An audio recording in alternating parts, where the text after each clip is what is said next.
Howdy, everybody. And thank you once again for joining us with another episode of Coro Chronicles. And today I have such an interesting and loving guest. Many of you may already know Heather, but Heather Easterling from Sunrise is joining us today to share. As y'all all know, I love everybody's stories, and this is the most important thing for me to be able to share with our podcast. And so, Heather, you know what? I think it's best for you to share a little bit of who you are, a little bit of that title and all that stuff before we jump into your journey. Hey, Debbie, thanks so much for having me on this. I can't wait to have this conversation with you and get to know you a little bit better and certainly talk Yeah. about Coro Health and Faith First and all the things. But for those folks that don't know me, my name is Heather Easterling. I'm Senior Director of Resident Engagement for Sunrise Senior Living. I've been in this industry for about 17 years. I've been a recreation therapist for even longer, about 25 years. I'm originally from Virginia, the southwestern part of Virginia, actually, near Radford University or Virginia Tech. So some folks know the Hokies. I'm definitely a Hokie fan. And I've studied also the Masters of Aging and Dementia Studies at Texas State University. That's a little bit about my background. I have some day program experience before I started senior living 16 years ago. And it's funny when I think about it too, it's like how long I've known of you because I had heard your name for years before we actually got to meet. And it was fascinating when we've all got together business wise and all of this. And like I had said earlier, I started to kind of peek at your background. And I love for everybody to share their journey. But I'm so excited about asking you about this. So I'm just going to jump into it. Share with us, because I think everyone knows that I believe in the power of music and spiritual support in healthcare. But another piece that I am just as fascinated with is about laughter in the human condition, and that you were actually a yoga instructor or a laughter yoga instructor. I am. This is one of my favorite topics for sure. So when I was still working in a very innovative day program called the King Adult Day Enrichment Program here in the Denver market, I really saw a need to help support folks that were working in the industry like myself. It can be really draining being a service leader, a service industry provider, whether you're a nurse, whether you're a doctor or a recreation therapist or an occupational therapist, physical therapist. And I'm always looking for tools to put in my belt to bring out for folks that are really struggling with their mental health, which we all do. We all have stress. We all have different ways that we need to find coping mechanisms. And at that time in 2007-ish, that's when laughter yoga was starting to really make it to the United States.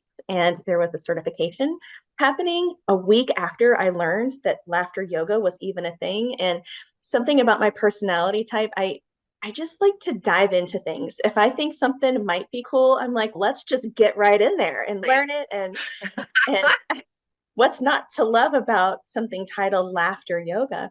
And I was already very focused on a holistic approach to life and to therapeutic recreation and how can we help support people from all different avenues.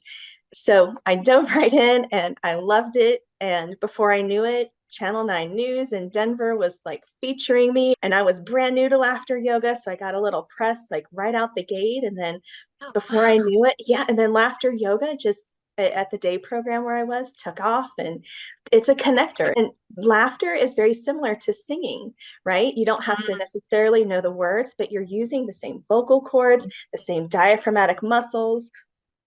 And then, of course, there's a lot of science that goes behind it. Oh, yeah. Yeah, I could talk for 2 hours on the science behind laughter yoga, but it is so similar to singing. And it's something that a lot of people feel maybe more comfortable doing in some ways. That cathartic release, all that chemical cocktail of good feelings going through your body to help balance out that stress. Exactly. That's the thing is that one for all of us, whether or not it's we're a service or a care provider or we're under someone's care. I mean, laughter reduces cortisol level. It's a huge connector and just the fun of it. In fact, my husband and I, he's a nurse practitioner, and we were just talking the other day about we need to find ways of bringing more play and more laughter in our lives and stuff. So yeah, when I saw this, I was like, oh my goodness, I have to ask Heather about this because I love that you were on the news about it. If you have a link to that, if you have on that broadcast, send it to us because I would love to put it in here as well. So tell me, so going from that phase of your life, kind of bring us through a little bit of your journey. Sure. I don't know that I've outgrown the phase of laughter yoga. I think I've really Good, adopted its good. principles. It is in me. I practice it as often as possible, even sitting in a car or on a plane traveling to one of my sunrise communities. Yeah.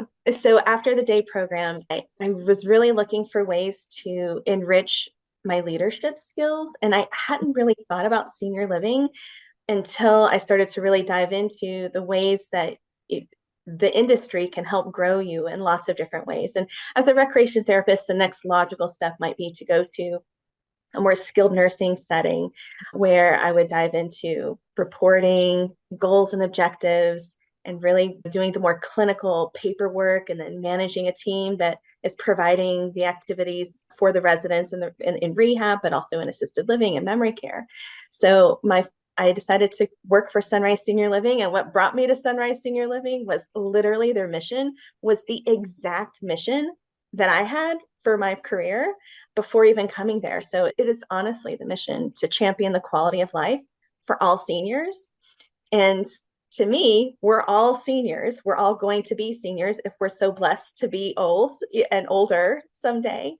So Exactly. yeah, so it's that core foundation that's why 16 years later I've worked for one provider and I can't even believe it. I know a lot of people hop back and forth, but this I'm just so grateful for the opportunities that I've had at Sunrise. Laughter yoga I brought to Sunrise, met the community that I worked in as an activities and volunteer coordinator 16 years ago, and I immediately saw the levity and the camaraderie and the community really become engaged from some very simple, consistent practices through laughter yoga and some of the other things that I was bringing into the community when I first started. So So, I want to dig a little bit into that. And that, yes, you've been with Sunrise for 17 years, and yeah, you're right. That's a rarity, and sadly in this industry. But for 17 years, so if you can think back for a moment, what you experience, because I know that you go to all the events, shows, conferences, this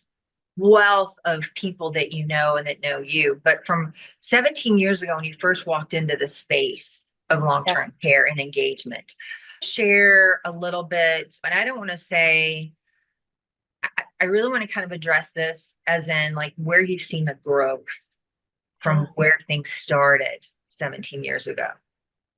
Debbie, that's a great question.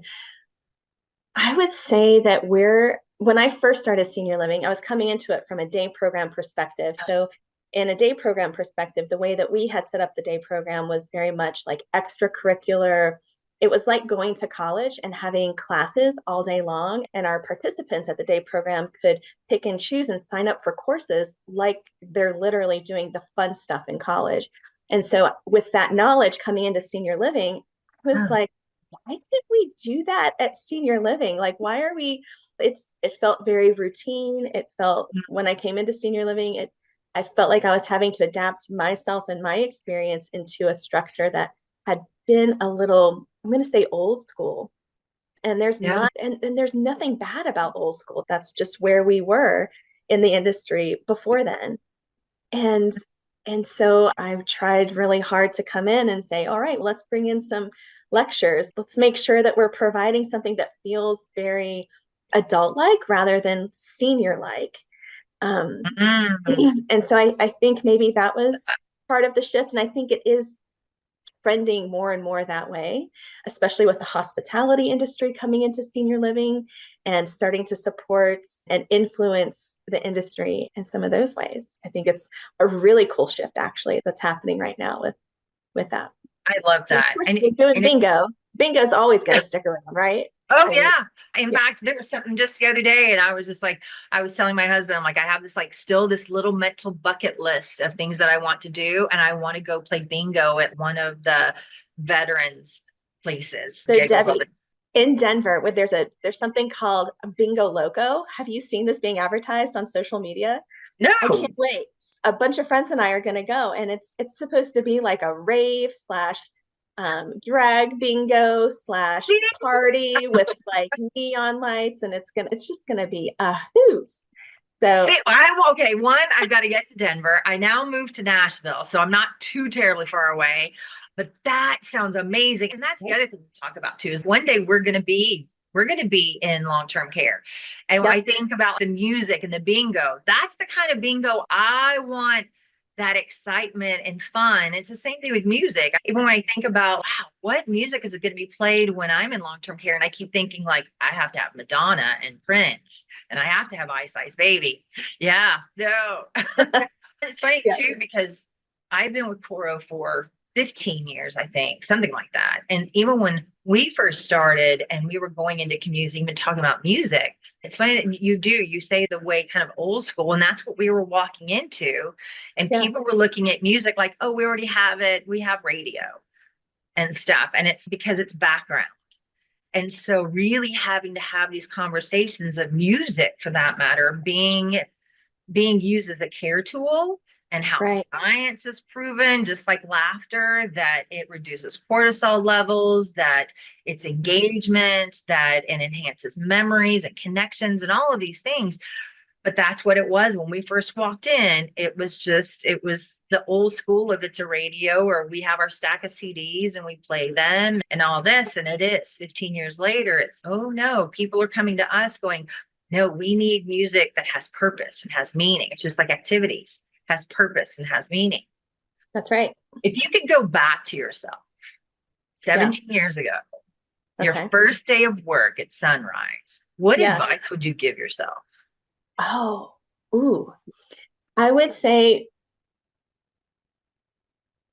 imagine that it's unlimited, right? Mm, So I think we just can't be limited in this industry. I think that the world is can be brought into sunrise or into senior living, but right. also I think senior living has the opportunity to really reach the outskirts and to be more involved in the community too. So we're really tying this intergenerational piece even closer together. Mhm. So I think just thinking unlimited doesn't Oh, have, I love that. yeah, having no bounds. Let's just go. So going back, what advice would you give yourself on the challenges that you're going to face? Uh-huh. So with the challenges, there's always the budget challenge in the activities world. Oh, I hate to bring it up, but yeah, it's no. that's where a lot of activity professionals feel very limited. And until the industry starts to really invest, maybe, and I hate to say this, some of the marketing dollars, put some of those marketing dollars more into the programming world, into the activities world to help balance that out a little bit more. We have to get really creative, and there are incredibly creative professionals out there. So I think the advice I would give is just keep being creative, keep advocating, even if it's just Mm, even if it's just hi executive director, if we could do $100 more, this is what I could do with that $100, or teaching activity professionals how to have those boardroom executive level kind of conversations with their leadership. I think activity professionals maybe put themselves in a box and where maybe they're not mm. quite as equal as some of the other department heads. And I think that would be some of the best advice I could give to I think someone that's coming in. wonderful advice, because I agree. And especially because a lot of activity directors that I've met over the years, and I have this personality too, is that I don't want to rock the boat. And Mhm. that sometimes it's that I believe that something's right, but I don't know how to express it, especially in that format. In fact, it was just some advice on a podcast we had just the other day. And I asked her the same question. And she said that you just sometimes have to push yourself, because it's the resident, just like you said, you're advocating for them. Right. So you've got to grab your power sometimes for what you know is right. Because just thinking about it for myself, I get overwhelmingly nervous and would do it. But if Right. I know that I'm doing it for someone else, there's some kind of power that happens that just pushes us a little bit to where to knock on the door and ask. Yeah, no, I think that's brilliant advice. I think you hit the nail on the head with how you summed that up. That was perfect. Just to be empowered, to really look at it from the resident lens, but then also learn to speak, right? There is a certain speak that executive directors talk or the financial team talks, and you do have to be the more versed you can be in the different languages that go into the department heads, the better off activities fares. And I do. And I think there's also this element of the science behind things. Yeah. It's like we were just talking about before this, is that I went on to NIH and even to PubMed.org and pulling up research studies about laughter because I'm Yeah. constantly looking for music and spiritual studies and peer reviewed and all of that. But I think it's just like with what you were talking about, like the school setup for all of us. We went to elementary, junior high school, and when budget cuts were occurring, first thing to be cut were almost these kinds of engagement things. You're talking about art, you're talking about these, and they would keep the core of sports and so forth. But then when studies started supporting, like students have better grades because of these types of courses, that reduction of depression and anxiety in students, when you have these outlets, I think it's the Yeah. same in long-term care is that sometimes executives get really caught in just doing the same budgets because that's the been. And I Right. sometimes they look at budgeting dollars based on some of these more bigger pieces and then they start to pull from activities and engagement, but really I think for all of them this is a Yeah. reminder that there are more studies, more things that are coming by the waves, because the other thing, we're getting into our generation, Right. not going to let that go. And I think, I know I'm talking way too much, but I love everything that you're saying. And then the more I think about this, how important it is for them to really stop and listen, because what you're doing is making substantial differences in the quality of life for the people that are, and you talk about person-centered care. Yeah. So with person-centered care, the good news is, Debbie, is that there really is a trend where more dollars are being put into these coffers for activities to be bolstered and to do more purposeful, meaningful, Mm, consistent programming. But also part of that is we do have data and analytics now that can prove mm, some of that ROI. So that's why participation tracking is super helpful. We can oh see yeah. where there's gaps and we can, I know that with the engagement bundle, for example, we have Mhm. reports and analytics that tell us what's being used, what's maybe not being used as much, and maybe the times of day. We can cross correlate interesting information between our participation tracking tool, which we use Smile at Sunrise. So the two together give us a really interesting picture that executives and financial folks listen to in a different way than, oh, this is really good because it's good for the human spirit. A lot of times executives hear that and they're like, you're right. We don't disagree with that, but where's the ROI? Where's the So, ROI? No, I yeah. love that. And that is the one side of exactly when you're looking at analytics, you've got different departments looking at it for different reasons. And some people are just like, it's data. But the thing is, it's data to make us better. It's Yeah. not data just to have. Like, even for us, when we get, that's how we get sometimes our feedback. Like, people are really accessing, like, I was doing a training yesterday and we found out like a number one program of their community was classic country. So it's Mhm. even a trigger to me going, how much music do we have in our classic country? And stuff, because it's constantly, we want to make our tools more robust. Because if you're using it, we want it. And then the ones when things aren't being accessed, is it because there's just not an interest? Like, I don't really like country music.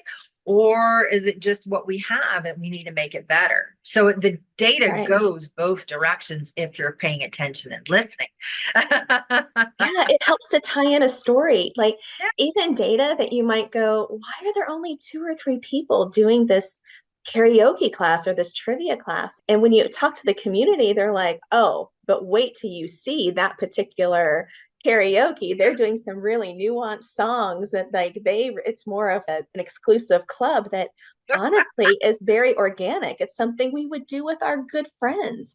So it's looking at maybe some of that data might be small numbers, but it's rocking behind the scenes. And you do have to go and ask tell me more about the three people that are taking this class with you, and let's flesh out this story.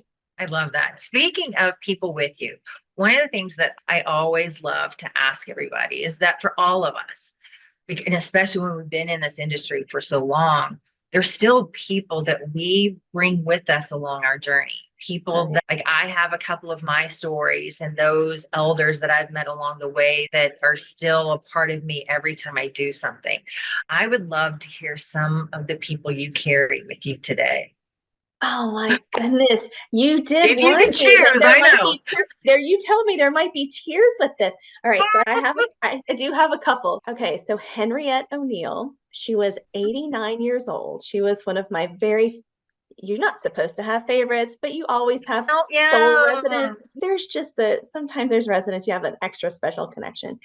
So Henriette O'Neill so she had scoliosis, so she was very rolled over in her chair, in her wheelchair, and she would wheel herself up to happy hour, and she loved a gin and tonic. Oh, She would I come to love happy her. hour.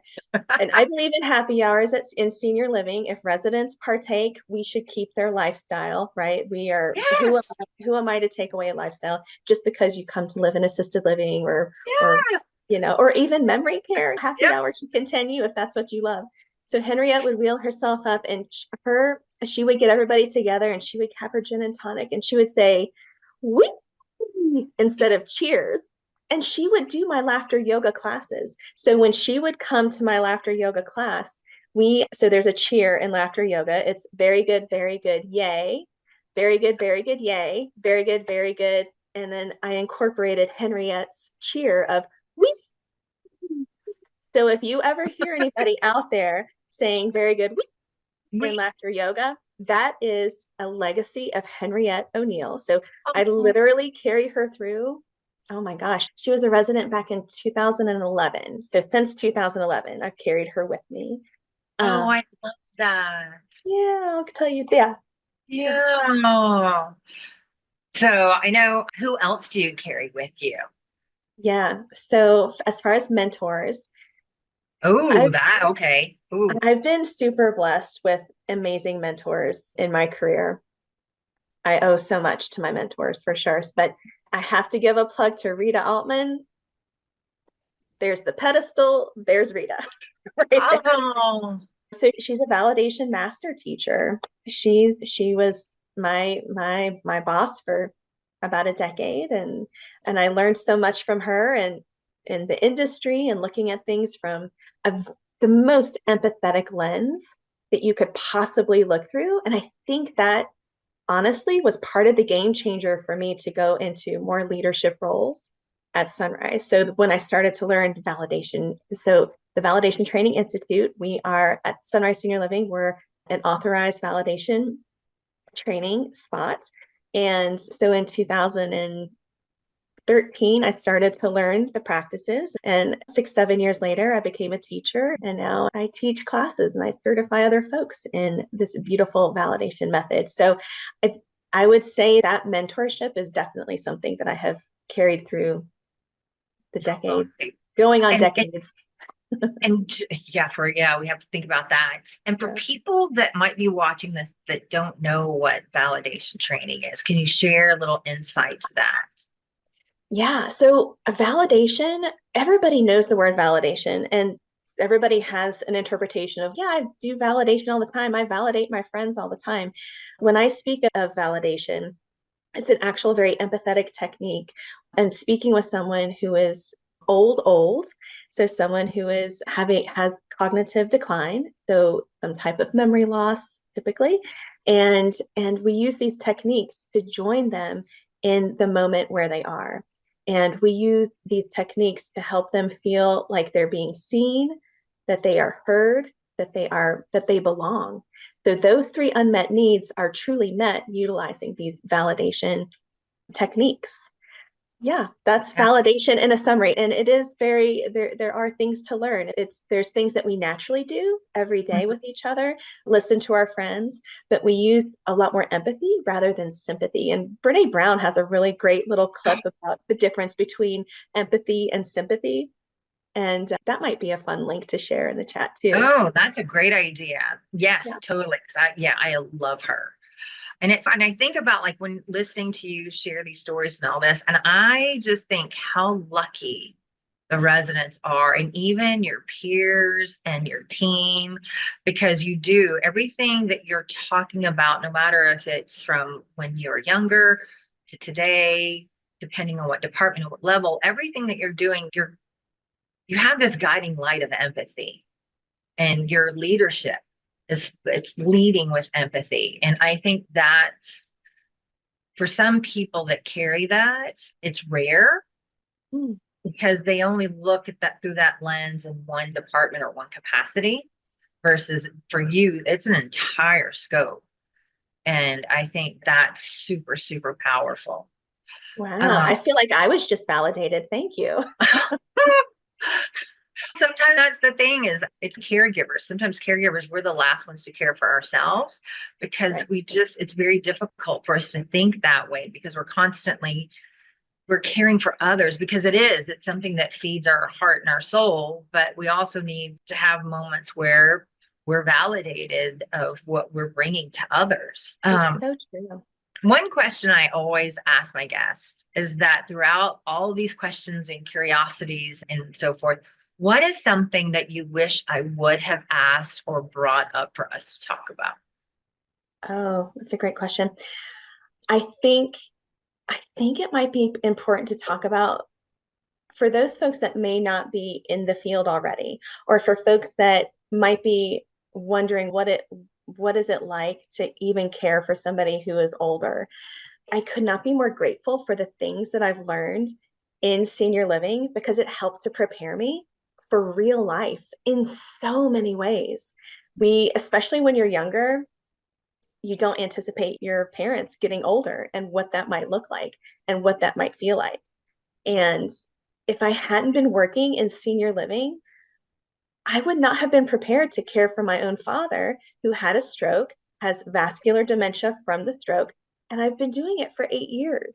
And if I didn't have the skill sets and the tools from between validation to some of the things that I've learned working in assisted living to the ways that the nurses that have influenced my life, they taught me how to advocate for my dad's care and how to keep records of all his medical needs. I Oh, can't wow. so for anybody that's wondering, is this an industry that I might want to come and work in? And we need to bring in that next generation of folks that are going to have fun working in this industry, but also really see it from the perspective of this is like real life training for how to do it better and to how to feel comfortable and how to feel supported. It's just, yeah, I think maybe that would be a good topic to flesh Yet out a again, little bit. oh no, yet again, I mean, learning, I did not know this story. This was something I didn't know. Any of that you would like to share? I don't want to put you on the spot, but to just that world of being a Yeah. caregiver and all of this on a team, but then here you are as a daughter and taking these tools and everything. And I love that advocating for your dad Yeah, it's because those that exhausting. I'll mm, say it's the thing that I'm most proud of in my life that I stuck with and I did. And he lived with me up until just 3 months ago when it got to the point where he and I had made the decision years and years ago of, Dad, at what point are we going to make the decision that like I can't help you as much anymore? Let's figure that piece out together. That way we have this real boundary of that way it's not so scary of letting go. And I have to say, it's not been easy. It has it's because we definitely came across that boundary probably years before we actually said, you know what? Now probably is the time that like you could use some like 24/7 more skilled support than what I can provide as a traveling professional as I'm bringing in private folks to come in and help support when I'm not around. And so yeah, but having the tools that I learned in assisted living, it's one thing to use them in a professional way. It's another thing to use it as a daughter and as someone who is caring for somebody in their home. I think the best advice I can give is to give yourself grace, to Oh, find a support network, to not feel guilty. Oh my goodness, the level of guilt that caregivers have guilt. is next level, and that guilt can cause a lot of stress. So again, like really bolstering healthy coping mechanisms Yeah. to give yourself the grace to get through life and to care for someone that is in your family. I think a lot of people might be afraid of it. And as a younger, I consider myself a younger person caring for somebody because my dad had his stroke when he was in his early 70s. I think he was actually 69 when he had it. So that's very young to have a stroke and to be very disabled from that stroke. And at the time, I was very much in the throes of my profession, and just becoming a regional director of memory care at that time is the profession I had when he first had his stroke. So it's been quite the journey. And again, it's literally the thing that I'm most proud of in my life. I can say I truly helped another human being, my own parent, get through the hardest part of their life, but then Of also their see that life. maybe it wasn't as hard for them as I thought. And a lot of times we put in our own perspectives of, Mm, oh, I feel so bad for them. They're really struggling. But maybe it was me that was actually struggling a little bit more than them, like somebody with memory loss. How often do you see somebody with memory loss that lives in a memory care unit that is happy as a lark? And we're projecting this whole thing of yeah, like, oh, they must be just having the worst time. And I'm like, are you looking at this person singing and dancing and making friends and having delicious meals throughout the day and snacks, and yeah. In fact, it's not so we bad. had a gentleman on Joel High that was on a podcast a couple of a month or so ago, and that was one thing he talked about is that he talked about things that we as adult children and preparing for this that I honestly didn't even think about. He was just like, think about nutrition. Think Yeah, about what elders when they're living at home by themselves and we get it trapped in our heads, this narrative of like, oh, they said they want to stay at home, so we've got to do everything for that. But when they stay at home, they're not eating 3 meals a day. right, They aren't socializing and having connections with other people. They aren't like just daily living of taking care of themselves. No one's there with them. And so he's like, when you go into a community, it's not that you're giving up. He's like, you're just bringing this huge team now that are wrapping their arms around, in this case, around him. And he's having right, 3 meals a day. He's having laughter. He's having friends and connections and so forth. And you have this entire team that now you're no longer by yourself in this. right. Yeah. So even having these conversations, it's been a huge lesson for me. And I like the podcast, but I love the education that I get from doing this because that's the other thing is I take so much of this because I'm having friends that are going down this path that you just went through. And it's like, Yeah, for me, just because it's the guilt. Oh, when you said that, it's real. it's yes, Yeah, yes. yeah. Oh, And getting all the siblings on the same page, that's a whole nother thing. wow. Yeah. How many siblings do you have? Oh, I have a younger brother. Yeah, and he lives in Virginia. I live in Denver. My dad has been living with me in Denver for the past 8 years. So, Wow. And it is. I think that probably could be a podcast all by itself is like, 100%. yeah, yeah, because that's what I'm seeing my friends go through now. And I have a sister and my parents are living with her. Anyway, yeah, a podcast all by itself. Yeah, I would like to Yeah, plug. So, going back to Validation Training Institute, we have a caregiver course that we are trying to launch and get out there and spread the news. And it is truly a game changer for those folks that maybe have gone through some of the things that I've gone through or are about to or are just starting that journey. And it is definitely something to look into on the Validation Training Institute website. Oh, wow. Okay. We'll make sure that we put information about that too below. I don't know where it's going to be above or below. I'll put it in there. Sounds good. Yeah. I cannot thank you enough for sharing so much about your journey and just about even just your dad and this journey and part of your life. And just like I said, I knew that I was going to learn a lot And I love the whole thing of what we're connected with laughter, which I think is so beautiful and meaningful. So, yeah, I can't thank you enough, Heather, for giving us your time and your experience and your stories.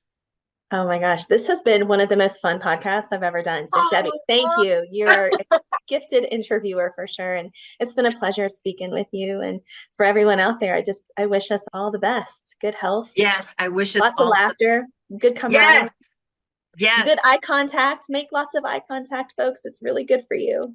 See, that's great advice too, right there. Yeah. Yeah, I love that. See, you're just gonna keep feeding us little seeds, and now we're gonna have to grow roots and then whee all the way home. Uh, so thanks everybody for joining us for another episode of Coro Chronicles. And please keep this podcast as a favorite because Heather's advice needs to be shared with friends and family. So thank you again. Thank you, Heather. Thank you.